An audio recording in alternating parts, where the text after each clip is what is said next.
تو خوب سمجھ لو، قرآن کریم نے ایک لفظ فرمایا ہے وَمَا الْحَيَاةُ الدُّنْيَا إِلَّا مَتَاعُ الْغُرُورِ۔ دنیا کا جتنا ساز و سامان ہے، چاہے وہ جائیداد منقولہ ہو غیر منقولہ ہو، یہ سب دھوکے کا سامان ہے۔ اور تم خود سوچ لو، جب تم بچے تھے، چھوٹے بچے تھے، تو تمہاری ساری کائنات کھلونوں میں منحصر۔ اگر کسی بچے سے اس کا کوئی کھلونا چھین کے لے جائے تو کیا سمجھے گا؟ وہ سمجھے گا میری دنیا لٹ گئی، میری کائنات لٹ گئی، کیونکہ وہ اس کھلونے کو اپنی زندگی کا لازمی حصہ سمجھتا ہے۔ وہ سمجھتا ہے کہ بغیر کھلونے کے میں جی نہیں سکتا، لہذا اگر کوئی چھین کر لے جائے تو اس کو ایسا غم ہوتا ہے کہ بڑوں کو شاید جائیداد کھونے کا بھی اتنا غم نہ ہوتا، روئے گا، چلائے گا کہ بھلا لے گئے۔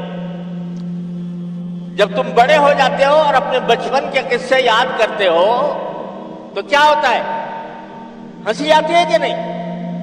کہ بھئی کس چیز پر ہم جھگڑتے تھے؟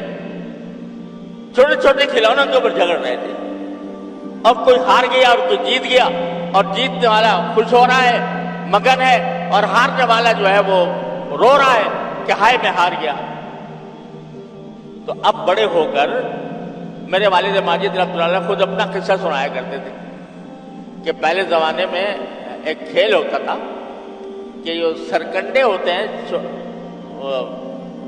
سرکنڈے وہ اس طرح کسی زینے پر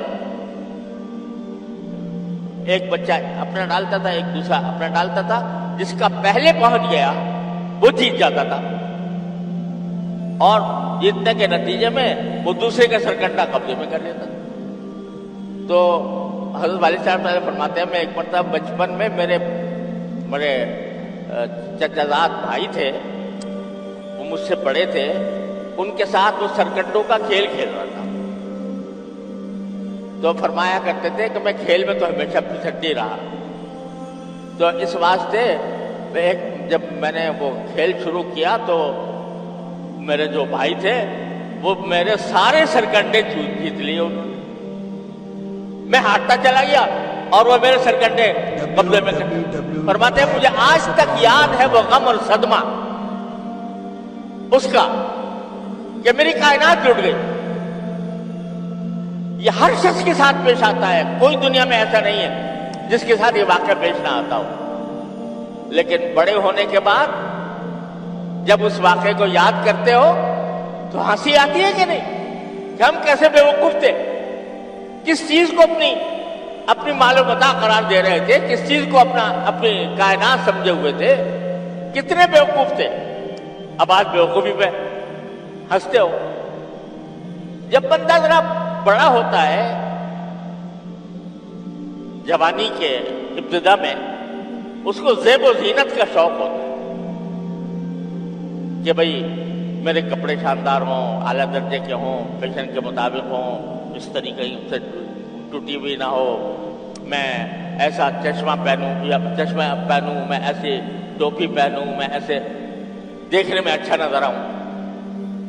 جب میری عمر کو پہنچ گئے تو وہ ساری زیب و زینت کا جو شوق تھا وہ فنا ہو گیا، اور اب بچوں کو جب اس میں وقت گزارتے ہوئے دیکھتے ہیں کہ وہ اپنے آپ کو زینت کرنے کے لیے اپنا وقت صرف کر رہے ہیں تو ان کے اوپر ہنسی آتی ہے، اور یہ معلوم ہوتا ہے کہ یہ اپنا وقت فضول ضائع کر رہے ہیں۔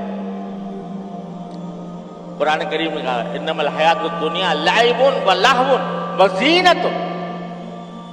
اب اس کے بعد جب آپ بڑے ہو گئے تو اب آپ کی جو ساری دوڑ دھوپ ہے وہ دنیا کی جائیدادوں کی طرف ہے، میری زمینیں اتنی ہو جائے، میرا گھر اتنا ہو جائے، وغیرہ وغیرہ۔ تو وہ جب وہاں پہنچیں گے اللہ تعالی ہم کو عافیت کے ساتھ جنت پہ پہنچا دے، وہاں جا کر جب پہنچیں گے اور دیکھیں گے کہ ہم زمین جائیداد پر لڑا کرتے تھے، زمین جائیداد پر لڑا کرتے تھے، وہ زمین جائیداد وہاں جا کر بالکل ایسی محسوس ہوگی، بلکہ اس سے بھی زیادہ بے حقیقت، جیسے ایک بچہ کھلونے کو عزیز رکھتا ہے۔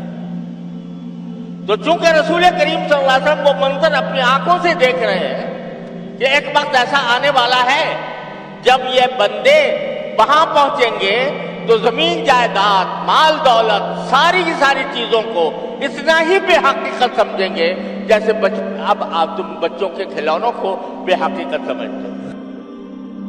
جو کچھ سنا گیا اللہ اس پر عمل کرنے والا اور آگے لوگوں تک پہنچانے والا بنائے۔